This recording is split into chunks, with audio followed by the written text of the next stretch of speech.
Hello दोस्तों, स्वागत है आप सभी का आपके अपने यूट्यूब चैनल विश्वगुरु एकेडमी पर। तो दोस्तों, आज की इस वीडियो में हम लोग क्लास 8 की साइंस की एनसीईआरटी का लास्ट चैप्टर 18 इसे डिस्कस करेंगे। इसमें हम लोग वायु तथा जल का प्रदूषण पढ़ेंगे। इसमें मेनली हमें ये देखना होगा कि जो वायु और जल का प्रदूषण हो कैसे रहा है, इससे क्या क्या हानियाँ, क्या जो इसके दुष्प्रभाव हैं वो क्या क्या हैं, कैसे जो मनुष्यों की स्वास्थ्य पर जो इसके वायु और जल प्रदूषण के दुष्प्रभाव पड़ रहे हैं उनका क्या इफेक्ट पड़ रहा है, इसे भी डिस्कस करेंगे और इसके निवारण को भी हम इसमें डिस्कस करेंगे। ठीक है, तो फिर शुरू करते हैं। तो देखिए, इसमें पहेली और बूझो ये जानकर फूले नहीं समा रहे थे कि आगरा का ताजमहल संसार के 7 आश्चर्यों में से एक है। परंतु ये सुनकर वे दुखी भी थे कि सफ़ेद संगमरमर की इस इमारत की भव्यता को इसके चारों ओर के क्षेत्र के वायु प्रदूषण से खतरा है। वे ये जानने के लिए उत्सुक थे कि वायु तथा जल प्रदूषण से निपटने के लिए क्या किया जा सकता है। हम सब जागरूक हैं कि हमारा पर्यावरण अब वैसा नहीं है जैसा ये पहले था। हमारे बड़े बूढ़े नीले आकाश तथा स्वच्छ जल एवं शुद्ध वायु के विषय में बातचीत करते हैं जो उनके समय में उपलब्ध थे। जनसंचार के साधन जैसे जैसे बढ़ते जा रहे हैं, पर्यावरण की गुणवत्ता में निरंतर गिरावट के विषय में नियमित रूप से जानकारी देते रहते हैं। ये कौन? जनसंचार के साधन। ठीक है, हम स्वयं अपने जीवन में वायु तथा जल की गुणवत्ता में हो रही जो गिरावट है उसके दुष्प्रभाव का अनुभव करते हैं। जैसे उदाहरण के लिए श्वसन रोगों से पीड़ित व्यक्तियों की संख्या में निरंतर वृद्धि होती जा रही है। प्रेजेंट टाइम में देखा जाए तो जिस तरीके से प्रदूषण बढ़ रहा है, श्वसन रोग से पीड़ित लोगों की संख्या बहुत ज़्यादा बढ़ गई है। तो अब हमें यहाँ पे ये देखना है कि हम उस समय की कल्पना मात्र से भी भयभीत हो जाते हैं जब हमें स्वच्छ वायु तथा जल उपलब्ध नहीं होंगे, क्योंकि हम ये जानते हैं कि वायु एक ऐसी चीज़ है जिसके बिना हम क्षण भर भी जीवित नहीं रह सकते। आपने अपनी पिछली कक्षाओं में वायु तथा जल के महत्व को समझ लिया है। इस अध्याय में हम अपने आसपास होने वाले जो हानिकारक परिवर्तन है, यानी जो प्रदूषण हो रहा है, उसमें हमारे जीवन पर इनके क्या प्रभाव हैं, इनके क्या प्रभाव पड़ेंगे, इनके विषय में हम यहाँ पे अध्ययन करें। जिसमें से हम पढ़ेंगे दो ही टॉपिक, जो वायु प्रदूषण, वायु से संबंधित जो प्रभाव पड़ेंगे, और जल से संबंधित। तो पहला इसलिए हमारा जो हेडिंग है वो है वायु प्रदूषण। तो देखिए, इसमें हम कुछ समय तक भोजन के बिना तो जीवित रह सकते हैं, परंतु वायु के बिना तो हम कुछ क्षण भी जीवित नहीं रह सकते। ये साधारण तथ्य हमें ये बताता है कि स्वच्छ वायु हमारे लिए कितनी महत्वपूर्ण है। तो मेनली हमें यहाँ पे यही देखना है कि अगर भोजन हमें 2-3 दिन नहीं मिलता है तभी भी हम जीवित रह सकते हैं, भले ही जो है कुछ चीज़ों की कमी हो जाए, लेकिन वायु अगर क्षण भर भी नहीं मिलेगी तो हम जीवित नहीं रह सकते। इतनी इंपॉर्टेंस है वायु की हमारे जीवन में। ठीक है, आप ये जानते हैं कि वायु गैसों का मिश्रण है। अब जैसे आयतन के अनुसार अगर देखा जाए तो इस मिश्रण का लगभग 78% नाइट्रोजन है और लगभग 21% ऑक्सीजन है। कार्बन डाइऑक्साइड, ऑर्गन और मीथेन और जल वाष्प ये सब भी वायु में होती है, लेकिन बहुत ही अल्प मात्रा में उपस्थित है। ठीक है, अब यहाँ पे हमें क्रियाकलाप ये देखना है इसमें कि जो वायु प्रदूषण है वो हमें कैसे मतलब कि कैसे पता चलता है कि वायु प्रदूषित हो रही है। तो इसका एक एक्सपेरिमेंट है। आपने धुआं उगलती ईंट के भट्टे के निकट से गुजरते समय अपनी नाक को ढका होगा। ठीक है, आपको भीड़ वाली सड़कों पर चलते समय खांसी आई होगी। अपने अनुभवों के आधार पर नीचे दिए गए स्थानों पर वायु की गुणवत्ता की तुलना कीजिए। यहाँ पे जितने भी स्थान दिए गए हैं, यहाँ से अक्सर करके हम सभी लोग ही गुजरे होंगे इन स्थानों से। तो ऐसे स्थानों पर जब हम गुजर रहे होंगे तो हमने क्या क्या अनुभव किया होगा, तो उसे हमें खुद ये जो है ऑब्जर्व करना है। तो देखिए, पहला है कि उपवन तथा भीड़ वाली सड़क, यानी जब आप जो है किसी उपवन, किसी बगीचे वगैरह में गए तब आप कैसा फील करेंगे, जब आप भीड़ वाली सड़क पे जाएंगे तब कैसा फील करेंगे। आवासीय क्षेत्र और औद्योगिक क्षेत्र में जहाँ आप रह रहे हैं वहाँ कैसा फील करेंगे, जहाँ फैक्ट्री वगैरह है वहाँ कैसा फील करेंगे। दिन में विभिन्न समयों पर जैसे प्रातःकाल, दोपहर तथा सायकाल में भीड़ वाला चौराहा। ठीक है, अलग अलग टाइम पे भीड़ वाला चौराहा उसमें आप कैसा फील कर रहे हैं। गांव तथा शहर में दोनों ही का जो वातावरण है उन सब में। तो ये जो है अलग अलग सिचुएशंस दी गई हैं कि जिनके आधार पर आपके जो सांस लेने के जो तरीके हैं उसमें क्या फील आप कर रहे हैं, क्या आपको चेंजेस लग रहा है, आसानी हो रही है, कठिनाई हो रही है, यही सारी चीज़ें इससे फील करनी है। तो देखिए, उपरोक्त क्रियाकलाप में आपका एक प्रेक्षण यह भी हो सकता है कि वायुमंडल में धुएं की मात्रा में, जो धुएं की जो मौजूदगी है उसकी मात्रा में अंतर है। तो अलग अलग समय में आपने ये सारी चीज़ें अलग अलग समय अलग अलग जगहों पे ये जज की थी, तो उसमें ये देखना था, ये भी देखना है, ऑब्जर्व करना है कि धुएं की मात्रा किस सिचुएशन में कम है, किस सिचुएशन में ज़्यादा है। क्या आप जानते हैं कि ये धुआं कहाँ से आया होगा? इस प्रकार के पदार्थों जैसे उद्योगों व स्वचालित वाहन से निकले हुए जो धुएं हैं उनके मिल जाने से भिन्न भिन्न स्थानों की वायुमंडल की प्रकृति एवं संगठन में बदलाव आ जाता है। जब वायु ऐसे अनचाहे पदार्थों के द्वारा संदूषित हो जाती है जो सजीव तथा निर्जीव दोनों के लिए हानिकारक है, तो इसी वजह से तो वही जो है क्या कहलाता है, वायु प्रदूषण कहलाता है। अब हमारी है नेक्स्ट हेडिंग, वायु कैसे प्रदूषित होती है। तो देखिए, जो पदार्थ वायु को संदूषित करते हैं उन्हें हम वायु प्रदूषक कहते हैं। कभी कभी ये जो प्रदूषक हैं ये प्राकृतिक स्रोतों जैसे कि ज्वालामुखी का फटना, वनों में लगने वाली आग से उठा हुआ जो धुआं है, या फिर धूल के द्वारा भी हो सकता है। ठीक है, इसके अलावा मानवीय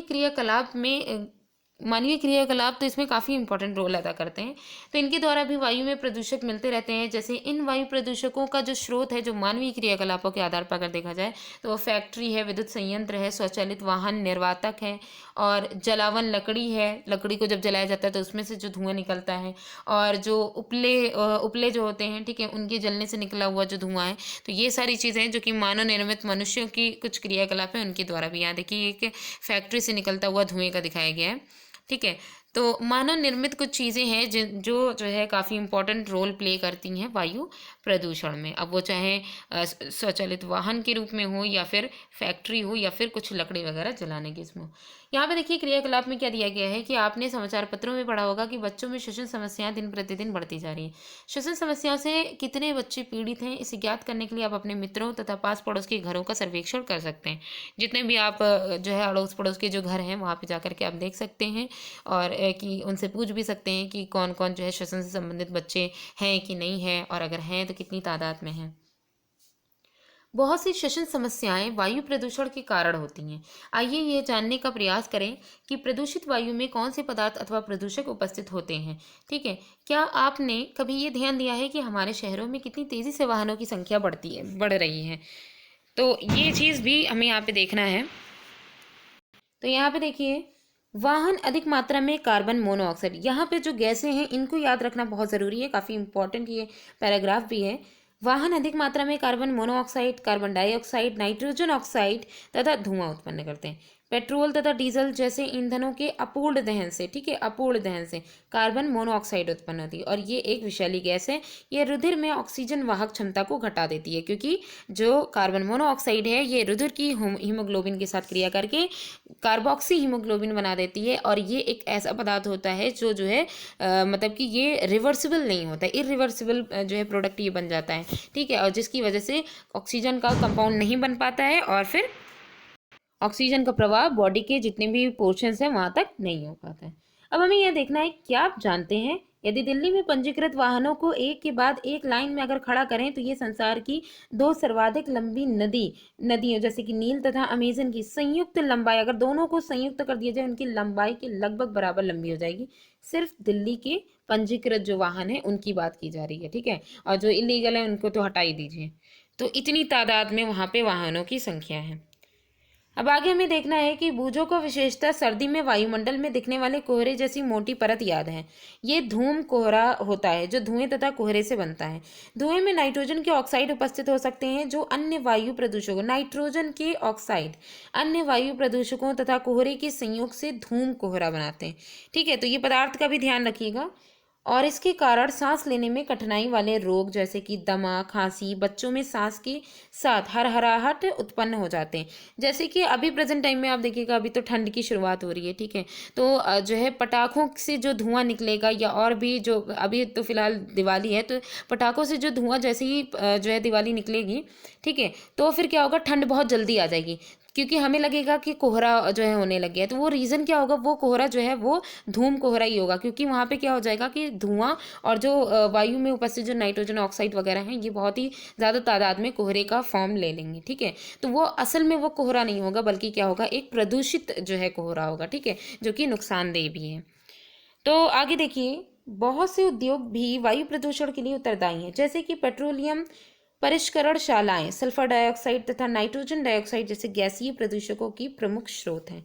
तो ये देखिए, यहाँ पे जो है कुछ प्रमुख स्रोत दिए गए हैं सल्फर डाइऑक्साइड और नाइट्रोजन डाइऑक्साइड के। विद्युत संयंत्रों में कोयला जैसे ईंधन के दहन से सल्फर डाइऑक्साइड उत्पन्न होती है। ये फेफड़ों को स्थायी रूप से क्षतिग्रस्त करने के साथ साथ श्वसन समस्याएं भी उत्पन्न करती हैं। कौन? Sulphur dioxide. आपने अध्याय 5 में जीवाश्मी ईंधन के जलाने से के विषय में पढ़ा था। जीवाश्मी ईंधन जब जलता है तो उसके विषय में आपने कक्षा अध्याय जो 5 था उसमें आपने ये पढ़ा था। इसी के साथ ही अन्य प्रकार के प्रदूषक जैसे कि क्लोरोफ्लोरोकार्बन है, सीएफसी, ठीक है, तो जिनका उपयोग रेफ्रिजरेटर, एयर कंडीशनर तथा एरोसॉल जो फुहारे जो स्प्रे वगैरह होते हैं उनमें इसका यूज़ होता है। सीएफसी के द्वारा वायुमंडल की ओजोन की परत जो है वो क्षतिग्रस्त हो जाती है। याद कीजिए कि ओजोन परत सूर्य से आने वाली हानिकारक पराबैंगनी जो किरणें हैं उनसे हमें बचाती हैं। क्या आपने ओजोन छिद्र के बारे में सुना है? इसके बारे में जानने का प्रयास कीजिए। अच्छा है कि सीएफसी के स्थान पर अब कम हानिकारक रसायनों का प्रयोग होने लगा है। यानी कि अब सीएफसी जो यूज़ की जाती थी, ये जितने भी रेफ्रिजरेटर वगैरह जो जो भी साधन जिसमें सीएफसी सबसे ज़्यादा तादाद में निकल रहा है, तो अब उसका सोल्यूशन निकाला गया है कि अब उससे जो है उसका यूज़ अब कम किया जाने लगा है। उसकी जगह कुछ और चीज़ें यूज़ में मतलब लाई जाती हैं अब, ठीक है। नेक्स्ट देखिए, इन गैसों के अतिरिक्त डीजल तथा पेट्रोल के दहन से चलने वाले स्वचालित वाहनों द्वारा अत्यंत छोटे कण भी उत्पन्न होते हैं। जैसे ये सारी गैसेस जो हैं ये सब तो इफेक्ट डालती हैं, इसके अलावा ये यहाँ पे जो स्वचालित जो वाहन है उनसे निकलने वाले जो बहुत छोटे जो कण है ना, ये भी प्रदूषण उत्पन्न करते हैं। ये अत्यधिक समय तक वायु में निलंबित रहते हैं। जब ये निकलते हैं तो वायु में काफ़ी समय तक ये ठहरे रहते हैं। ये दृश्यता को घटा देते हैं, ठीक है। देखने की जो पावर होती है उसको भी जो है ये कम, उस पर भी ये इफेक्ट डालते हैं। साथ ही साथ सांस लेने पर ये शरीर के भीतर पहुंच करके रोग उत्पन्न करती है। ये जो सबसे छोटे ये जो छोटे कण होते हैं ये सबसे ज़्यादा श्वसन संबंधी इफेक्ट डालते हैं। ये कण इस्पात निर्माण तथा खनन जैसे औद्योगिक प्रक्रमों द्वारा भी उत्पन्न होते हैं। विद्युत संयंत्रों से निकलने वाली राख के अतिसूक्ष्म कण भी वायुमंडल को प्रदूषित करते हैं। अब इस क्रियाकलाप में हमें ये देखना है कि उपयुक्त प्रदूषकों का उपयोग करके एक सारणी बनाइए और इसमें आप और अधिक आंकड़े भी जोड़ सकते हैं। जो हम लोग ने अभी तक के प्रदूषक पढ़े, ठीक है, उनकी यहाँ पे सारणी बनानी है। जैसे कि जो सल्फर डाइऑक्साइड, कार्बन डाइऑक्साइड और जो है नाइट्रोजन डाइऑक्साइड, ठीक है, और धूल के कण, जो ये धुआं और धूम कोहरा, ये सारे जितने भी प्रदूषक पड़े थे उनको यहाँ पे नोट डाउन करना है। इनके स्रोत कहाँ कहाँ से ये निकल रहे हैं, जैसे स्वचालित वाहनों से, फैक्ट्रीज से, ठीक है, और जो है लकड़ियों के जलने से, ठीक। तो ये सारे जो प्रदूषण का स्रोत कहाँ से है, उनका क्या इफेक्ट पड़ रहा है, श्वसन संबंधी जो है इफेक्ट डाल रहे हैं, किस किस तरीके से ये सारी चीज़ें इफेक्ट डाल रही हैं। तो इस सारणी में हमें यही कंप्लीट करना है। अब नेक्स्ट हेडिंग है विशिष्ट अध्ययन ताजमहल।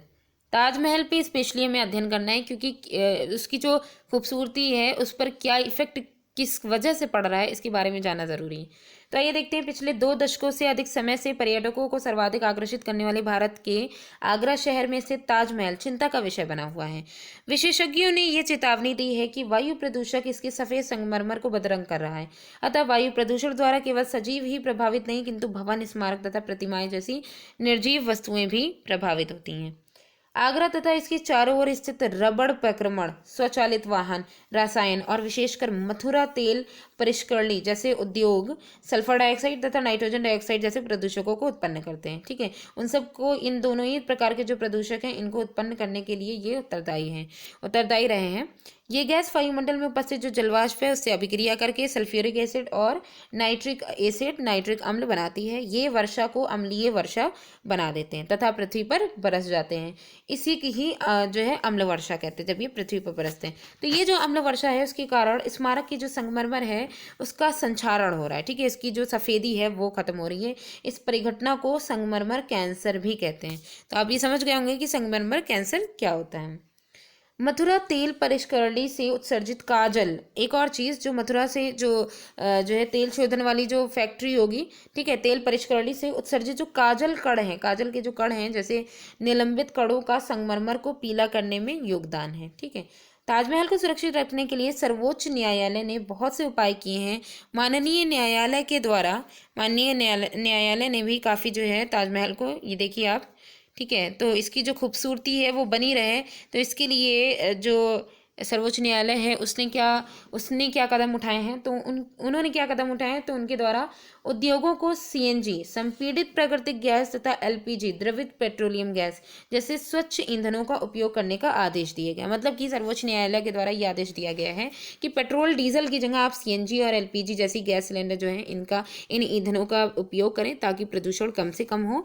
और इसके अतिरिक्त ताज के क्षेत्र में मोटर वाहनों को सीसा रहित पेट्रोल का उपयोग करने के आदेश, मतलब जिस एरिया में ताजमहल है, ऐसे एरिया में जो है वाहन वहाँ जो चल रहे हैं वहाँ पे पेट्रोल डीजल से नहीं बल्कि सीसा रहित पेट्रोल का, मतलब पेट्रोल यूज हो जो कि सीसा रहित हो, ठीक है, उसका उपयोग करने का आदेश दिया गया है। अपने बड़े बूढ़ों से चर्चा करके यह देखिए कि वे 20 से 30 वर्ष पूर्व ताजमहल जब उन्होंने देखा होगा तो उस समय में, उस अवस्था में 20 से 30 वर्ष पूर्व वो जो है कैसी अवस्था में था, वो कैसा दिखता था। अपनी कतरन पुस्तिका के लिए ताजमहल का चित्र प्राप्त करने का प्रयास कीजिए, अभी कैसा है और जो है पहले 20 से 30 वर्ष पहले वो कैसा दिखता था। मुझे फसलों बोझों का ये देखिए जो है क्या पूछ रहा है कि मुझे फसलों वाला अध्याय याद आता है जब मैं हैरान हूँ कि क्या अम्लीय वर्षा खेतों की मिट्टी, मृदा तथा पौधों को भी प्रभावित करती है। अम्लीय वर्षा के बारे में ये बोझो कह रहा है। तो आइए देखते हैं कि कैसी यह जो अम्लीय वर्षा है या जो और प्रदूषक हैं वो पौधों को कैसे इफेक्ट कर रहे हैं।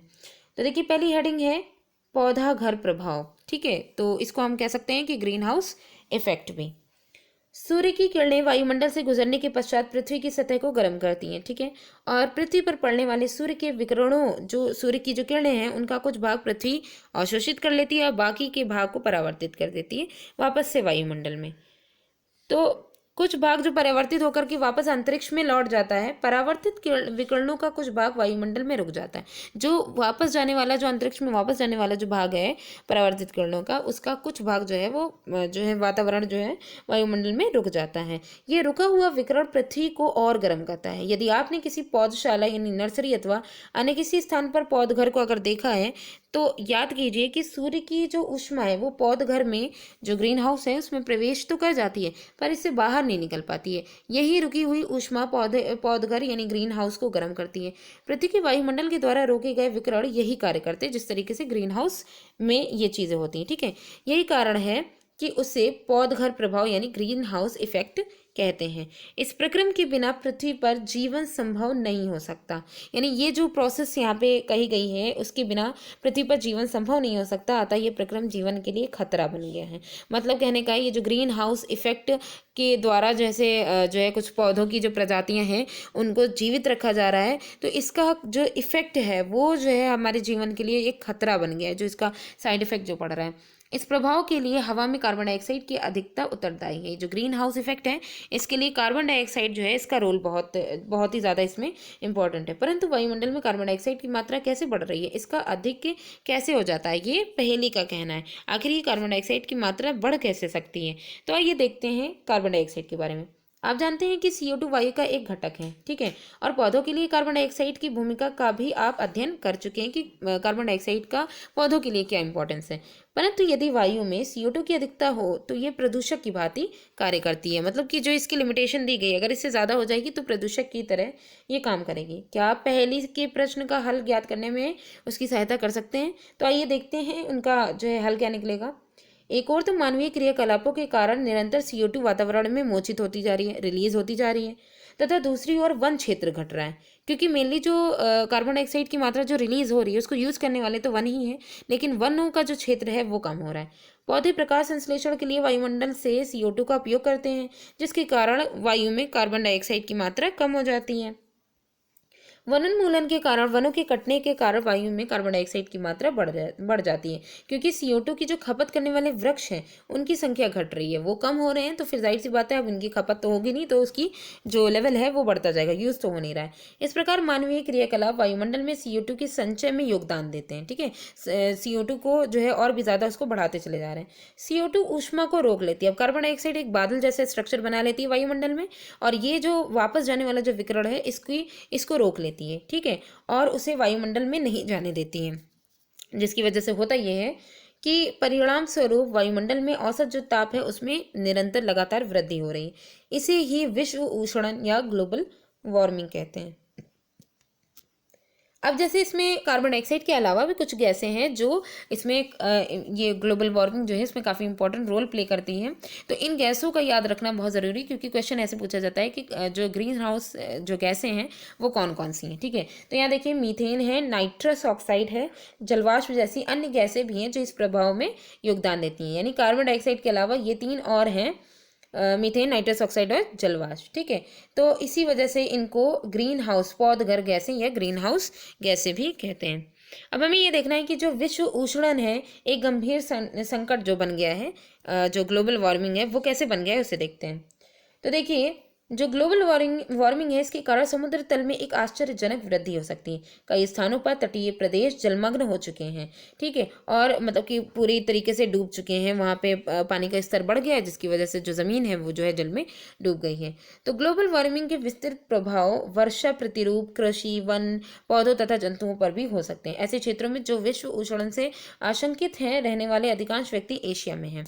तो जो है हाल ही में प्राप्त मौसम परिवर्तन की रिपोर्ट के अनुसार जो पौधघर है, ग्रीन हाउस गैसें हैं, ग्रीन हाउस गैसों को वर्तमान स्तर तक रहने के लिए हमारे पास सीमित समय है, अन्यथा शताब्दी के अंत तक 2 डिग्री सेल्सियस तक ताप में वृद्धि हो सकती है, जो संकटकारी स्तर है। मतलब कहने का है कि अगर हमने इस पर कंट्रोल नहीं किया तो जैसे जैसे इस शताब्दी का अंत होगा, सेंचुरीज के अंत तक पहुंचते पहुंचते 2 डिग्री सेल्सियस टेम्परेचर जो है वो अर्थ का बढ़ चुका होगा।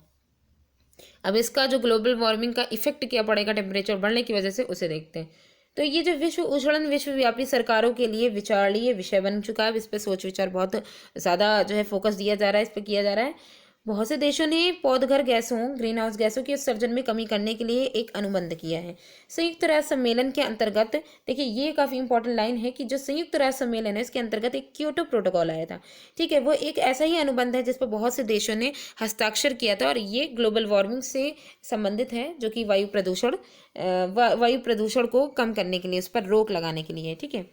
बुजुर्ग को ये सुनकर आश्चर्य हो रहा है कि पृथ्वी के ताप में केवल 0.5 डिग्री सेल्सियस जितनी कम वृद्धि, मतलब कि 0.5 डिग्री सेल्सियस इतनी कम वृद्धि हुई है इसके टेम्परेचर में, और इतनी ही वृद्धि से इतने गंभीर परिणाम हो सकते हैं। पहले उसे ये बताती है कि अभी हाल ही में समाचार पत्रों में उसने ये पढ़ा था कि हिमालय के जो गंगोत्री हिमनद है वो ग्लोबल वार्मिंग के कारण पिघलने आरंभ हो गए। अब सोचिए कि जो जल है वो सिर्फ समुद्रों में नहीं मौजूद है, बल्कि वो जो है अलग अलग फॉर्म में है। कुछ जो है ज़मीन के नीचे उपस्थित जल है, कुछ ग्लेशियर्स के फॉर्म में जमा हुआ जल है, ठीक है। तो ज़्यादातर जो जल की मात्रा है वो जमी हुई फॉर्म में है। तो अगर वो पिघल जाएगा तो जाहिर सी बात है लैंड वाला जो एरिया होगा वो सारा जलमग्न हो जाएगा, ठीक है। तो ग्लोबल वार्मिंग का जो इफेक्ट है सबसे ज़्यादा जो पड़ रहा है वो अभी, जब ये गंगोत्री अभी जो है पिघल रही है, तो ऐसे ही जितने भी ग्लेशियर्स पिघलने लग जाएंगे तो ज़्यादा इसको देखने को मिलेगा। नेक्स्ट हेडिंग है कि क्या किया जा सकता है। अब ये जो प्रदूषण बढ़ रहा है इसको कम करने के लिए हम क्या कर सकते हैं। तो देखिए, वायु प्रदूषण को कम करने के लिए हम क्या कर सकते हैं। प्रदूषण के विरुद्ध हमारी लड़ाई में सफलता की अनेक कथाएं हैं। उदाहरण के लिए जैसे कुछ वर्ष पूर्व दिल्ली संसार में सर्वाधिक प्रदूषित नगर था। सबसे ज़्यादा अगर प्रदूषित नगर जो था तो वो दिल्ली था। यहाँ पेट्रोल तथा डीजल से चलने वाले मोटर वाहनों से निकले धुएं के कारण दम घोटू, श्वास रोधी कार्बन मोनोऑक्साइड वातावरण में जो है ये फैल गया था, ठीक है। वाहनों को सीसा रहित पेट्रोल और सीएनजी जैसे अन्य ईंधनों द्वारा चलाए जाने का निर्णय लिया गया, और इन उपायों के द्वारा शहर की वायु अपेक्षाकृत अभी प्रेजेंट टाइम में जो है वो थोड़ी मतलब कि नॉर्मल कंडीशन में, ठीक है, जिस हिसाब से उस समय इसकी कंडीशन थी। तो अब जो दिल्ली की वायु है वो सीएनजी और जो सीसा रहित पेट्रोलियम जो है इसकी यूज़ की वजह से वो स्वच्छ हो गई है थोड़ी बहुत। आप भी कुछ ऐसे उदाहरण जानते होंगे जिनसे आपके क्षेत्र में वायु प्रदूषण को कम किया गया है। इन उदाहरणों को अपने मित्रों से चर्चा कीजिए कि क्या क्या यूज़ किया गया हो। अब जैसे यहाँ पे ये जो स्टेटमेंट है ये बहुत ज़रूरी है, इसे देखते हैं।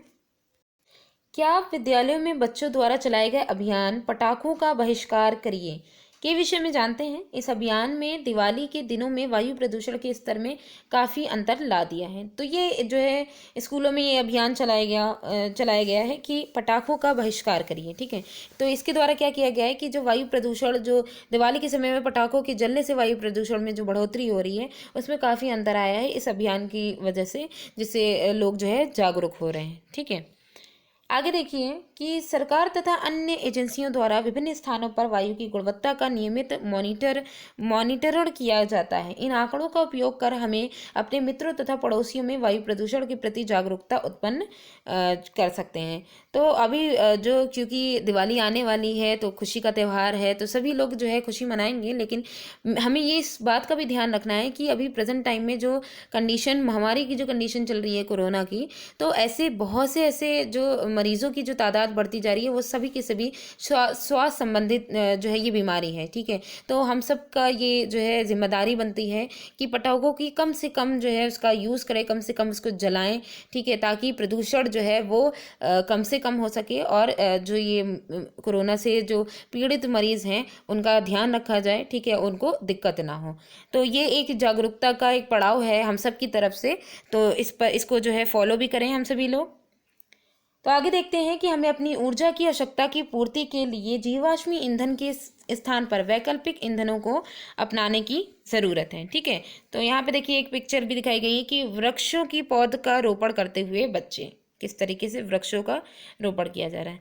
मतलब कहने का है कि अगर प्रदूषण को हमें करना है, प्रदूषण को अगर हमें कम करना है तो हम कुछ जो है ऊर्जा उत्पन्न करने वाले जो साधन हैं उनमें कुछ वैकल्पिक साधन हैं उनका भी हम यूज़ कर सकते हैं। जैसे कि जो है वैकल्पिक ईंधन में सौर ऊर्जा है, जल ऊर्जा है और पवन ऊर्जा है। ठीक है, तो इनका यूज़ करके भी हम जो ऊर्जा से संबंधित, ऊष्मा उत्पन्न करने वाले से संबंधित जो प्रदूषण हो रहा है उसे उसकी भी कम कर सकते हैं, उसे भी। ठीक है, अब इस क्रियाकलाप में हमें क्या देखना है। विद्यालय पहुंचने के लिए आपके पास विभिन्न विकल्प हैं, जैसे आप पैदल चल करके जाइए, साइकिल चला करके, बस अथवा अन्य सार्वजनिक परिवहन के द्वारा यात्रा करके, या फिर व्यक्तिगत कार द्वारा अथवा कार में साझेदारी करके। इन विकल्पों की वायु की गुणवत्ता पर प्रभाव के बारे में अपनी कक्षा में चर्चा कीजिए। तो अगर आप विद्यालय पहुंच रहे हैं तो आप किस तरीके से आप अगर प्रदूषण कम करना चाह रहे हैं या प्रदूषण के बारे में आप जागरूक हो रहे हैं तो आप अपने अपने तरीके से कौन कौन से तरीके आपके सामने जो है अच्छे हो सकते हैं, आप यूज़ कर सकते हैं, उन्हें आप अपनी कक्षा में जो है उसकी चर्चा करिए और जो है उसके बारे में डिस्कस करिए कि हमें ज़्यादा से ज़्यादा किस चीज़ का यूज़ करना चाहिए, ज़्यादा से कम किन चीज़ों का यूज़ करना चाहिए। तो आइए देखते हैं हमारे थोड़े से योगदान से पर्यावरण की अवस्था में विशाल अंतर उत्पन्न हो सकता है। जैसे हम पेड़ वृक्ष लगा सकते हैं तथा पड़ोस में लगे जो अगर वृक्ष हैं तो उनका पोषण कर सकते हैं, मतलब उनको खाद देना, उनको समय पे पानी देना, तो ये सब करके ताकि जो है वो बड़े हो सकें और जो है हमारे लिए जो फ़ायदेमंद चीज़ें जो हमको प्रोवाइड कर रहे हैं वो हमें दे सकें। ठीक है, क्या आप वन महोत्सव के विषय में जानते हैं? जब जुलाई माह में प्रतिवर्ष लाखों वृक्ष रोपित किए जाते हैं, तो वन महोत्सव जो मनाया जाता है इसमें जुलाई माह में मनाया जाता है, इसमें लाखों की संख्या में वृक्षों को रोपित किया जाता है। तो यहाँ पे वृक्षों को रोपित करना ही बड़ा काम नहीं है, यहाँ पे रोपित करने के बाद उसकी देखभाल, उसके बड़े होने तक उसकी देखभाल करना भी हमारी जिम्मेदारी है। बूझो तथा पहेली एक बार ऐसे स्थान से गुजरे जहां कुछ लोग सूखी पत्तियां चला रहे थे। उन्हें खांसी आने लगी क्योंकि समस्त क्षेत्र धुएं से भरा था।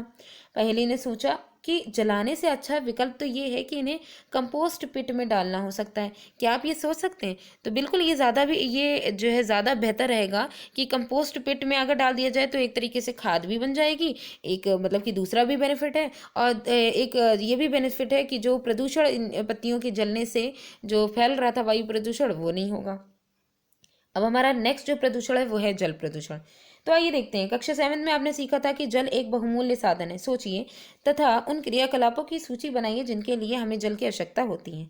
हमने देखा कि जनसंख्या वृद्धि, उद्योग तथा कृषि में उपयोग के कारण जल दुर्लभ होता जा रहा है। जल की कमी बहुत ज़्यादा होती जा रही है क्योंकि ये सारे रीजंस हैं, जनसंख्या वृद्धि है, उद्योग है और कृषि में इसके उपयोग के कारण।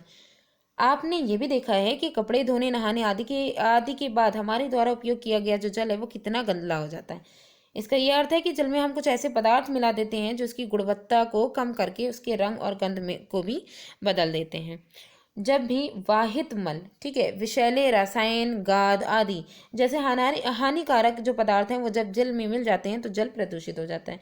जल को प्रदूषित करने वाले जो पदार्थ हैं उन्हीं को ही हम क्या कहते हैं? जल प्रदूषक कहते हैं, जो कि जल को प्रदूषित कर रहे हैं। अब यहाँ पे एक जो सारणी दी गई है, इस सारणी के अंतर्गत हमें यहाँ पे यही देखना है कि नल, तालाब, नदी, कुएं तथा झील के जल के नमूने हमें एकत्र करने हैं। ठीक है, उसको एकत्र करने का हमें प्रयास करना है और प्रत्येक को कांच के अलग अलग बर्तनों में उंडेलिए। ठीक है, और इनकी गंध, इनकी अम्लीयता, इनका टेस्ट जो होगा कि एसिडिटी इसमें है कि नहीं है, रंग की तुलना कीजिए सभी जगह के, कहाँ से, नल का और जो है तालाब का, नदी का, कुएं का और झील का। तो इतनी जगह के हमें पानी के नमूने लेने हैं। अब इन सब के नमूने लेने के बाद फिर जैसे जैसे हमारे पास होगा तो उनकी ये एक्सपेरिमेंट करेंगे कि इसमें स्मेल कैसी है, उनकी अम्लीयता कैसी है। ठीक है, तो अम्लीयता हम चेक करेंगे और साथ ही साथ उनका कलर कैसा है। तो ये सारी चीज़ें चेक करके हमें इसी सारणी में नोट डाउन करना है। अब नेक्स्ट जो हेडिंग है हमारी वो है जल कैसे प्रदूषित होता है। तो इसमें सबसे पहले हम पढ़ेंगे विशिष्ट अध्ययन। गंगा भारत की प्रसिद्ध नदियों में से एक है। यह अधिकांश उत्तरी, केंद्रीय तथा पूर्वी भारतीय जनसंख्या, तो यहाँ पे मेनली गंगा नदी के बारे में से दिखाया गया कि कहाँ से कहाँ तक के वो पहुँच रही है। ठीक है, गंगा नदी का ये मार्ग दिखाया गया। तो ये देखिए कि इतने सारे जो एरिया हैं उनको ये पोषण दे करती है। ठीक है, करोड़ों व्यक्ति अपनी दैनिक आवश्यकताओं और जीविका के लिए इसी यानी गंगा नदी पर निर्भर करते हैं। परंतु हाल ही में प्रकृति के लिए विश्वव्यापी कोष यानी WWF के द्वारा किए गए अध्ययन में ये पाया गया कि गंगा संसार की 10 ऐसी नदियों में से एक है जिनका अस्तित्व खतरे में है। यानी अस्तित्व खतरे में है मतलब कि इसके प्रदूषण स्तर में कई वर्षों से निरंतर वृद्धि होती जा रही है। और इतने प्रदूषण स्तर तक पहुंचने के कारण ये है कि जिन शहरों एवं बस्तियों से होकर ये नदी प्रवाहित हो रही है वहाँ के निवासी अत्यधिक मात्रा में कूड़ा करकट, अनुपचारित वाहित मल, मृत जीव तथा अन्य बहुत से हानिकारक पदार्थ सीधे ही नदी में फेंक रहे हैं। वास्तव में कई स्थानों पर प्रदूषण स्तर इतना अधिक है कि इसके जल में जल जीव जीवित नहीं रह पाते। गंगा नदी जो है काफ़ी लंबी नदी कही जाती है और काफ़ी सारे जो एरियाज़ हैं वहाँ से होकर के ये गुजरती है। तो इसके कुछ ऐसे पोर्शन इतने ज़्यादा प्रदूषित हैं जो एरिए से जो है कुछ ऐसे एरिए हैं जहाँ से नदी का वो हिस्सा इतना ज़्यादा जो है प्रदूषित किया गया है कि वहाँ पे जो जलीय जीव हैं वो भी जीवित नहीं रह सकते, इतना प्रदूषण है।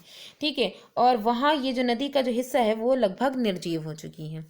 ठीक है, अब यहाँ पे देखिए 1985 में इस नदी को बचाने के लिए एक महत्वाकांक्षी परियोजना आरंभ की गई थी जिसे गंगा कार्य परियोजना कहते हैं। परंतु बढ़ती जनसंख्या तथा औद्योगिकरण ने पहले से ही इस महाशक्तिशाली नदी को काफ़ी हानि पहुंचा दी है। बढ़ती जनसंख्या और औद्योगिकरण, ठीक है, जितने भी उद्योग कारखाने हैं। तो भारत सरकार ने 2016 में एक नए प्रस्ताव का शुभारंभ किया जिसे स्वच्छ गंगा भारत मिशन के नाम से जाना जाता है। इस मिशन के अंतर्गत इसका जो कार्य है वो प्रगति पर है, यानी अभी भी इस पर काम हो ही रहा है। स्थिति को भलीभांति समझने के लिए एक विशिष्ट उदाहरण ले लें। जैसे उत्तर प्रदेश के कानपुर शहर में इस नदी का सर्वाधिक प्रदूषित फैलाव है। कानपुर शहर से गंगा नदी जो जितना पोर्शन उसका होकर के गुजरता है उसमें प्रदूषण सबसे ज़्यादा है। कानपुर उत्तर प्रदेश के अत्यधिक जनसंख्या वाले शहरों में से एक है। ठीक है, तो यहाँ पे जो है आप देख सकते हैं ये इसकी पिक्चर दिखाई गई कि गंगा नदी में प्रदूषित फैलाव कि किस तरीके से यहाँ पे जो है प्रदूषण और कूड़ा करकट जो है सब पूरा फैला हुआ है। ठीक है, तो कानपुर जो है कानपुर शहर उसका क्या रोल है नदी को प्रदूषित करने में। तो नदी में लोगों को स्नान करते आप अगर जो है यहाँ पे देखेंगे तो अक्सर करके आपको लोगों को स्नान करते हुए आप देखेंगे, कपड़े धोते मलमूत्र त्यागते हुए आप देख सकते हैं। वे इस नदी में कूड़ा करकट, फूल, पूजा सामग्री तथा जैव अनिम्नीकरण यानी ऐसे पदार्थ जिनका जो है रिसाइकलिंग जिनकी नहीं हो सकती, फॉर एग्जाम्पल पॉलीथीन की थैलियाँ, ये सारी चीज़ें डायरेक्ट फेंक दी जाती हैं नदी में। ठीक है, कानपुर में नदी में जल की मात्रा अपेक्षाकृत कम है। कानपुर की में जो गंगा नदी का जो पोर्शन है वहाँ पे जल की मात्रा अपेक्षाकृत कम है तथा नदी का प्रवाह भी जो है वो अति धीमा है। प्रवाह धीमा होने की वजह से ये जो गंदगियाँ जो उसमें फैलाई जा रही हैं या बढ़ रही हैं वो भी इधर से उधर ट्रांसफ़र नहीं हो पाती। इस वजह से और वहाँ का जो जल है वो और भी ज़्यादा प्रदूषित हो रहा है। इसके साथ ही कानपुर में 5,000 से अधिक औद्योगिक इकाइयां हैं। ये सारी चीज़ें तो उसको प्रदूषित कर ही रही हैं, साथ ही साथ 5,000 से अधिक वहाँ पे औद्योगिक कारखाने हैं। इनसे उर्वरक, अपमार्जक, चर्म और पेंट की फैक्ट्रियाँ सम्मिलित हैं। ठीक है, तो ये सारी फैक्ट्रियाँ हैं जो डायरेक्टली अपने जो अपशिष्ट पदार्थ हैं उनको नदी में छोड़ देती हैं। ये औद्योगिक इकाइयाँ विषाक्त जहरीले रासायनिक अपशिष्टों का नदी में विसर्जन करती हैं। उपर्युक्त तथ्यों के आधार पर सोचिए तथा नीचे दिए गए प्रश्नों के उत्तर दीजिए, जितना भी अभी आपने डिस्कस किया है। तो अब यहाँ पे देखिए नदी के जल के प्रदूषण के लिए उत्तरदायी कारक क्या है। तो ये जो है मानव निर्मित जो क्रियाकलाप हैं वो सारे भी उत्तरदायी हैं। साथ ही साथ जो औद्योगिक कारखाने वगैरह जो हैं उनसे भी जो है कई सारे जो औद्योगिक कारखानों से निकलने वाली जो हानिकारक जहरीले पदार्थ हैं वो भी डायरेक्ट छोड़ दिए जाते हैं। ठीक है, और जो है जैसे पॉलीथीन के रैपर वगैरह भी हैं, ये सब भी। तो ये सारे रीजन्स हैं जो नदी में प्रदूषण के लिए उत्तरदायी कारक हैं। गंगा नदी की पूर्व गरिमा को प्राप्त करने के लिए क्या उपाय किए जा सकते हैं? जो अभी जैसे अभियान 2016 में स्टार्ट किया गया, ये भी है। और बहुत से हैं कि लोगों के अंदर जागरूकता बढ़े कि वहाँ पे जो कूड़ा करकट जो नदी में जा रहा है, वहाँ का बहाव अगर कम है तो वो वहीं पे इकट्ठा रहेगा। तो ये सारी चीज़ें उनके अंदर मेनली जो है वहाँ के लोगों को जागरूक किया जाए कि वो इस तरीके के प्रदूषण जिनकी रिसाइकलिंग नहीं हो सकती है, उनको वहाँ पे ना जो है छोड़ा जाए। और जैसे कि जो फैक्ट्री वगैरह औद्योगिक क्षेत्र हैं, वो जो जहरीले पदार्थ डायरेक्ट नदी में जो डाल रहे हैं, उनका ऐसा सिस्टम किया जाए कि उनका जो है जो भी वो प्रवाह करें वो कहीं और करें, डायरेक्ट नदी में ना डालें। कूड़े करकट आदि का विसर्जन किस प्रकार नदी की जीवित प्राणियों को प्रभावित करता है? तो जो है काफ़ी सारे कूड़े करकट से तो जैसे पॉलीथीन वगैरह है वो तो क्योंकि उसका वो गलती वगैरह तो है नहीं, ठीक है। तो जब गलती नहीं है तो जो जानवर जो जलीय जानवर हैं वो भी इसको किसी न किसी रूप में अपने अंदर जो है खा लेते होंगे, या जो भी उनकी बॉडी में जाकर के ये नुकसान ही पहुंचाती हैं। बहुत सी औद्योगिक इकाइयां हानिकारक रसायनों को नदियों तथा नालों में प्रवाहित करती हैं, जिसके कारण जल प्रदूषण होता है। इसके उदाहरण तेल परिष्करण शालाएं, कागज फैक्ट्रियां, वस्त्र तथा ये उदाहरण के तौर पे दी गई हैं कि कौन कौन सी फैक्ट्रियां हैं। वस्त्र तथा चीनी मिलें एवं रासायनिक फैक्ट्रियां हैं। ये सारी फैक्ट्रियां हैं जो कि जो है नदी को और भी ज़्यादा प्रदूषित कर रही हैं। ये उद्योग जल का रासायनिक संदूषण करते हैं और इन विसर्जित रसायनों में कौन कौन से हो सकते हैं? तो देखिए इन विसर्जित रसायनों में आर्सेनिक है, लेड है, फ्लोराइड होते हैं, जिनसे पौधों तथा पशुओं दोनों को ही नुकसान काफ़ी होता है, ठीक है। तो यहाँ पे देखिए नदी में फेंका गया कैसे कूड़ा करकट किस तरीके से दिखाया जा रहा है, औद्योगिक अपशिष्ट, ठीक है। अब यहाँ पे हमें देखना है कि ये जो आविष्टता उत्पन्न हो जाती है किसकी वजह से, जैसे कि ये अभी फ्लोराइड का देखा, आर्सेनिक का देखा, लेड का देखा। तो ये सब जो है ये जहरीलापन की जो नदी का जो पानी है वो जहरीला कैसे कर रहे हैं, ठीक है। इसे रोकने के लिए सरकार ने अधिनियम बनाए। इसके अनुसार उद्योगों को अपने यहाँ उत्पन्न अपशिष्टों को जल में प्रवाहित करने के पूर्व उपचारित करना चाहिए। मेनली देखिए जितने भी जो अपशिष्ट पदार्थ जो फैक्ट्रीज से निकल रहे हैं, ठीक है, तो इसे जब जो है वो पानी में जब डालेंगे तो उसमें एसिडिटी ज़्यादा होगी। तो यहाँ पे मेनली इन्होंने कहा है कि आप अगर उसको डाल रहे हैं पानी में, नदी में डायरेक्ट डाल रहे हैं, तो आप उसको उपचारित करके डालें, यानी उसकी एसिडिटी को जो है एकदम ख़त्म करके डालें, उसको एकदम सॉल्ट बना करके। तब अगर वो पदार्थ जो है पानी में पड़ेंगे तो इतना तो वो नुकसान नहीं पहुंचाएंगे जो डायरेक्ट वो एसिडिटी जो बढ़ाने का काम कर रहे हैं, ठीक है। अगर बेस जो है जो अपशिष्ट पदार्थ में जो है बेसिसिटी ज़्यादा है, क्षारीयता ज़्यादा है, तब उसमें एसिडिक मटेरियल डाल के इसको उपचारित करें। अगर अम्लीयता ज़्यादा है तो क्षारीय पदार्थ डाल करके उपचारित करें।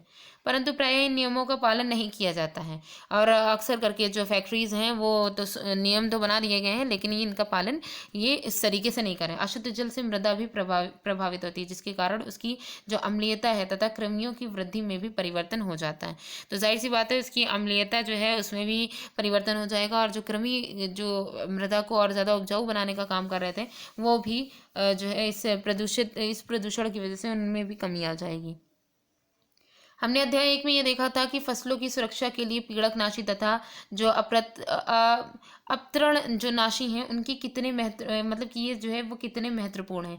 ये सभी रसायन जल में घुल करके खेतों से जलाशयों, नदी नालों में पहुंच जाते हैं, और ये भूमि में रिस कर भी भौम जल को प्रदूषित करते हैं। मतलब कि ये जितने भी पीड़कनाशी वगैरह जो ये जो है कीटनाशी जो पदार्थ हैं, ये जो पदार्थ हैं ये महत्वपूर्ण भी हैं, ठीक है। और इसी के साथ साथ ये जो रसायन है ये जो खेतों में जब डाला जाता है, और खेतों में जब जल डाला जाता है तो उसमें घुल जाते हैं, और घुल करके ये नदी नालों में पहुंच जाते हैं, और कुछ इसका हिस्सा भूमि में रिस करके भी चला जाता है।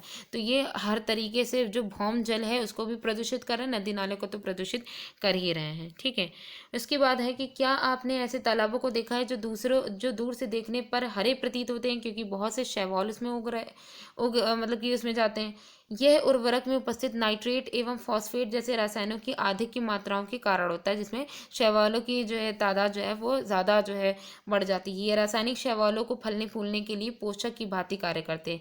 जब ये शैवाल मर जाते हैं तो जीवाणु जैसे घटकों के लिए भोजन का कार्य करते हैं, ठीक है। उसके बाद ये अत्यधिक ऑक्सीजन का उपयोग करते हैं, इससे जल में ऑक्सीजन के स्तर में कमी आ जाती है, जिससे जलीय जीव जो हैं वो मर जाते हैं। तो ये भी ये जो प्रोसेस होती है इसी को हम यूट्रोफिकेशन कहते हैं। तो यूट्रोफिकेशन की वजह से जो है ये अधिक जो लवणीयता जो पानी में बढ़ जाती है, तो ये जो शैवाल उत्पन्न हो जाते हैं ये पानी की यानी जल की जो ऑक्सीजन है उसको ज़्यादा से ज़्यादा यूज़ कर लेते हैं, जिसकी वजह से जो जल में रहने वाले जो जीव हैं उनको ऑक्सीजन नहीं मिल पाती और वो मर जाते हैं। अब इस क्रियाकलाप में मेनली कुछ चीज़ें स्मरण करानी है। तो देखिए आपने कक्षा 7 में अपने क्षेत्र में वाहित मल निपटान व्यवस्था की जांच की थी। ठीक है। ये आपने जो है क्लास 7th में की थी, किस तरीके से वाहित मल का निपटान किया जाए। तो क्या आपको ये याद है आपके घर से वाहित मल कैसे एकत्र किया गया था और फिर वो वहाँ वहाँ से कहाँ तक गया था? तो ये चीज़ आपको जो है रिमेंबर भी करनी है। कभी कभी अनुपचारित वाहित मल सीधे ही नदियों में प्रवाहित कर दिया जाता है। कभी कभी क्या होता है, ये जो वाहित मल होता है उसका कुछ उपचार भी नहीं किया जाता और डायरेक्ट नदियों में प्रवाहित कर दिया जाता है। इसमें खाद अपशिष्ट अपमार्जक सूक्ष्म जीव आदि ये सब होते हैं। तो क्या भौम जल वाहित मल द्वारा प्रदूषित हो सकता है, और अगर हो सकता है तो वो कैसे? तो वाहित मल द्वारा संदूषित जल में जीवाणु वायु, पहले तो हम ये देख लें कि जो वाहित मल है उसमें क्या क्या चीज़ें हो सकती हैं। तो देखिए उसके द्वारा जो जल प्रदूषण होता है उसमें जीवाणु, वायरस, कवक, इनके अलावा भी कई जो है सूक्ष्म जीव जो होते हैं जो उसमें उपस्थित होकर के उसको हानि पहुंचाते हैं। तो अब जैसे ये सारे जो परजीवी हैं ये सब हो सकते हैं उसमें। तो ये जो परजीवी हैं ये इफेक्ट क्या डाल रहे हैं, तो ये जो बीमारी पैदा जो है, जो बढ़ा रहे हैं, बीमारी जो पैदा कर रहे हैं वो कौन कौन सी है? हैजा है, मियादी बुखार है, पीलिया जैसे रोग ये फैलाते हैं, ये जो परजीवी हैं। स्तनधारियों के मल में उपस्थित जीवाणु जल की गुणवत्ता के सूचक होते हैं, ठीक है। और यदि जल में ऐसे जीवाणु हैं जो इसका यह मतलब कि अगर जल में ऐसे जीवाणु हैं तो इसका ये अर्थ है कि वह जल मल युक्त पदार्थ द्वारा संदूषित है। मतलब मेनली ये है कि जो स्तनधारियों के जो मल है उसमें उपस्थित जो जीवाणु है वो जल की गुणवत्ता जो है उसके सूचक होते हैं। कि अगर जल में इस तरीके के जीवाणु मिल रहे हैं और उपस्थित हैं तो ये पता चल जाएगा कि ये जो जल है वो कैसा है? मल युक्त पदार्थ, मल युक्त पदार्थों के द्वारा ये प्रदूषित हुआ है। यदि इस प्रकार के जल का हम उपयोग करते हैं तो हमें विभिन्न संक्रमण हो सकता है। जाहिर सी बात है, वाहित मल से संदूषित अगर जो जल को हम यूज़ करेंगे तो हमें कई सारी बीमारियां लग जाएंगी। अब यहाँ पे हमें देखना है, क्या आप जानते हैं गर्म जल भी एक प्रदूषक हो सकता है? जो गर्म जल है वो भी एक प्रदूषक के रूप में हो सकता है। ये जल प्रायः विद्युत संयंत्र तथा उद्योगों से आता है। ये कहाँ से आता है? जो विद्युत संयंत्र है, ठीक है, और जो उद्योग हैं उन सब से ये जो है गर्म जल आता है। इसे नदियों में बहाया जाता है। यह जलाशयों के ताप में वृद्धि कर देता है। तो ये जो गर्म जल होता है इसको डायरेक्टली नदियों में बहा दिया जाता है या जलाशय या तालाब वगैरह में बहा दिया जाता है, जिससे क्या होता है वहाँ का जो जल है उसकी जो टेम्परेचर है उसमें ये वृद्धि कर देता है, जिससे उसमें रहने वाले पेड़ पौधे या जीव जंतु पर प्रतिकूल प्रभाव पड़ता है और वो सब मरने की कंडीशन पे आ जाते हैं। अब हमारी नेक्स्ट हेडिंग है कि पेयजल क्या होता है तथा जल को शुद्ध कैसे किया जाता है। अब यहाँ पे हमें मेनली देखना है जो हम पीने में पानी यूज़ करते हैं उसे हम शुद्ध कैसे कर सकते हैं। आइए दैनिक जीवन में उपयोग होने वाले सरल पदार्थों से जल फिल्टर बनाएं। एक प्लास्टिक की बोतल लेकर के उसमें बीच से 2 बराबर भागों में काटिए और इसके ऊपरी भाग को उल्टा करके कीप के रूप में नीचे के भाग में रखिए, ठीक है।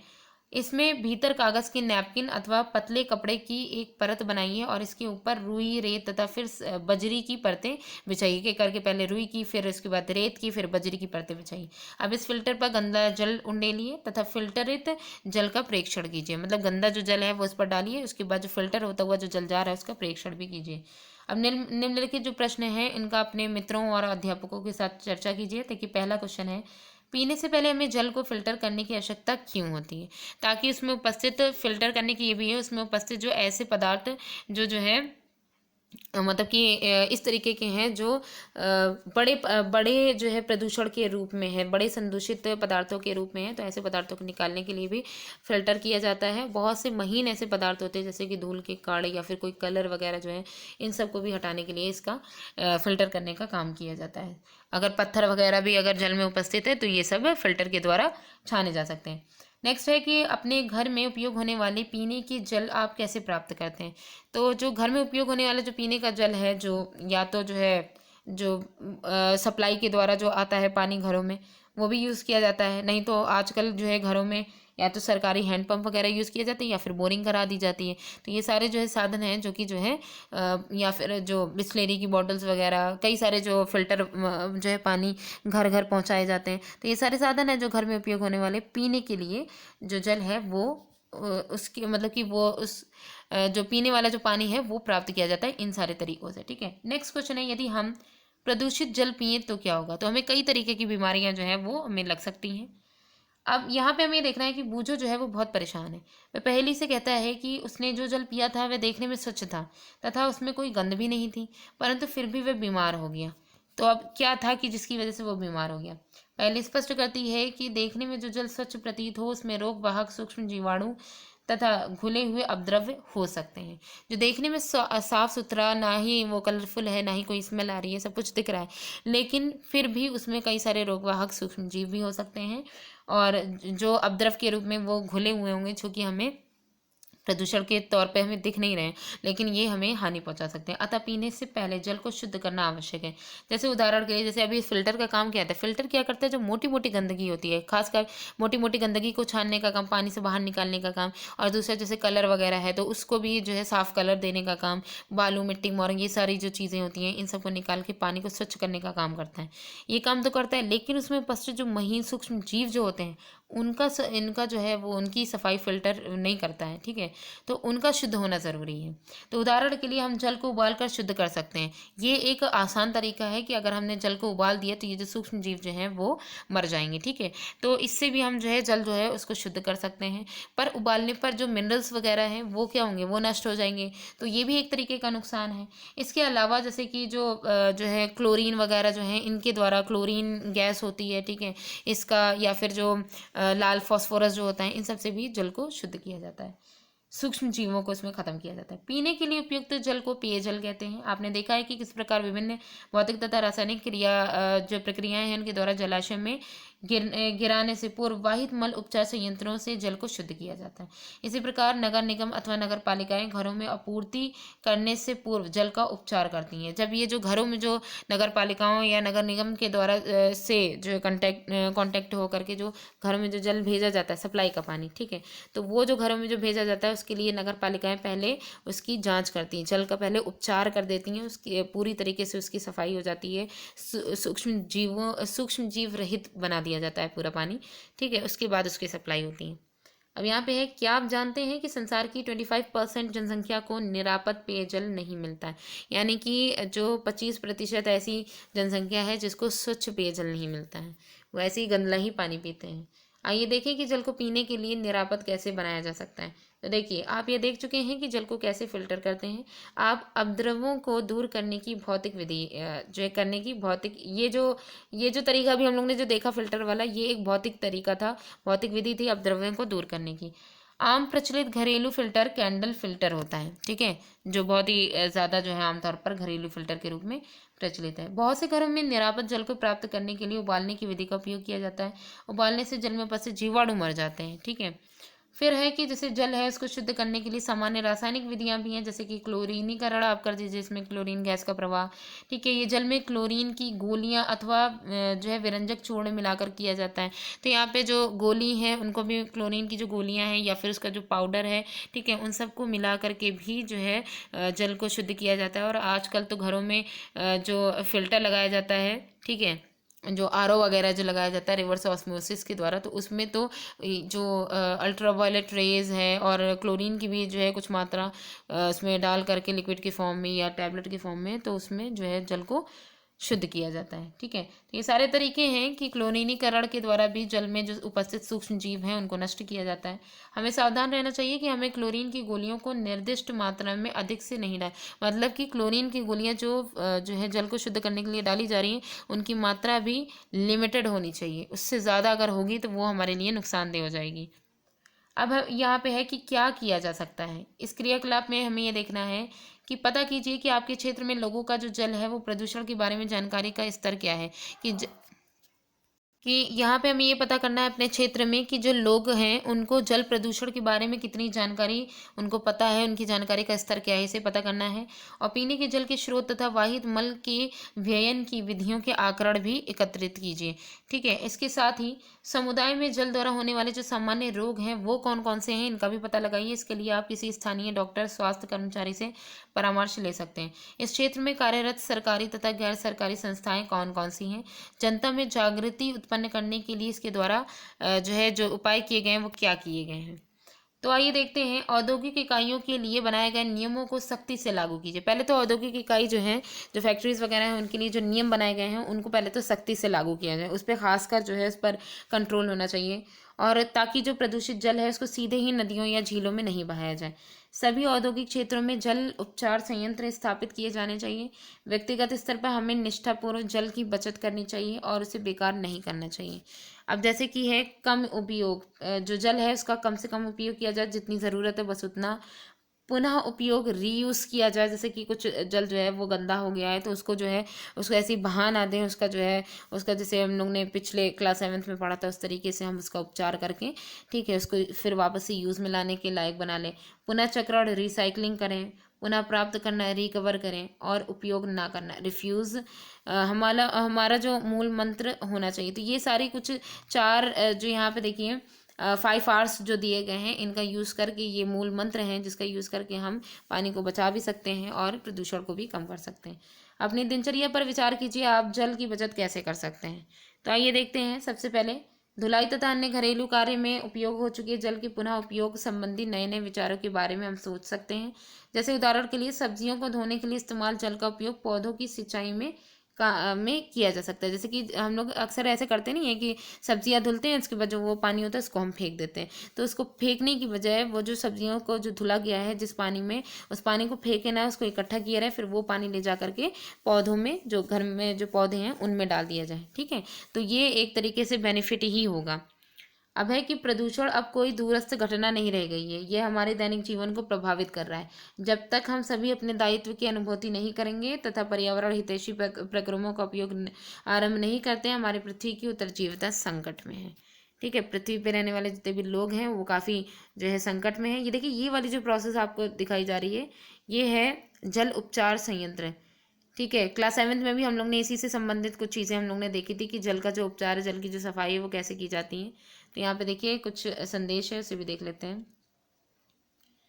क्या आप जानते हैं कि जब आप नल को खुला छोड़ करके अपने दांतों में ब्रश करते हैं तो कई लीटर जल व्यर्थ हो जाता है। जिस जल से प्रति सेकंड एक बूंद जल टपकता है, उस जल से एक वर्ष में कई हजार लीटर जल नष्ट हो जाता है। इसके बारे में सोचिए और पूरी कोशिश कीजिए कि ज़्यादा से ज़्यादा जल को बचाने की कोशिश करिए, उसका वेस्ट ना करें, वाटर का वेस्ट ना करें। और इस तरीके की अगर कोई भी परेशानी अगर जो है घरों में है तो उससे जल्द से जल्द उसको रिपेयर, मतलब कि इसकी रिपेयरिंग करवाएं।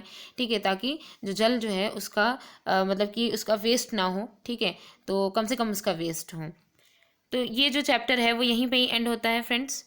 अब जो क्लास 8 की जो साइंस की एनसीईआरटी है वो यहाँ पे कंप्लीट हो गई है। ठीक है, नेक्स्ट जो हमारी वीडियो स्टार्ट होगी वो 9th क्लास की एनसीईआरटी से स्टार्ट होगी और जो है 9th क्लास का लगभग सारा ही पोर्शन हम लोग कवर करेंगे। मेनली हमें यहाँ पे ये देखना होगा 9th क्लास में, क्योंकि 9th क्लास काफ़ी इंपॉर्टेंट है, 9th 10th high school inter. तो इसे जो है बहुत अच्छे से अटेम्प्ट भी करिएगा, कोशिश करिएगा, ज़्यादा से ज़्यादा शेयर करने की भी कोशिश करिएगा। ठीक है, और जो है इसको अटेम्प्ट करिएगा और एंड तक इसे पढ़िएगा। जो भी प्रॉब्लम हो, जैसे कोई क्वेश्चंस वगैरह के इश्यूज़ हो, वैसे हम ये करेंगे कि जो क्वेश्चंस हैं उनको अलग से करवाने की कोशिश करेंगे। ठीक है, इसमें भी कुछ चैप्टर्स जो थे उनमें काफ़ी लेंदी चैप्टर थे, काफ़ी लंबी वीडियो ना हो जाए इस वजह से उनको जो है क्वेश्चंस को नहीं इसमें जो है सॉल्व करवाया गया कुछ चैप्टर्स में एंड में। ठीक है, तो ये सारी चीज़ें जो है वो सॉल्व करवाई जाएंगी और कुछ वीडियोस अगर बहुत लंबी होंगी तो यही कोशिश किया जाएगा कि उसको थोड़ा सा हाफ में, ताकि अच्छे से समझ में आ जाए। ठीक है, तो इस तरीके से किया जाएगा। तो वीडियो कैसी लगी कमेंट करके ज़रूर बताइएगा और इसे ज़्यादा से ज़्यादा शेयर करने की कोशिश करिएगा। Thanks for watching.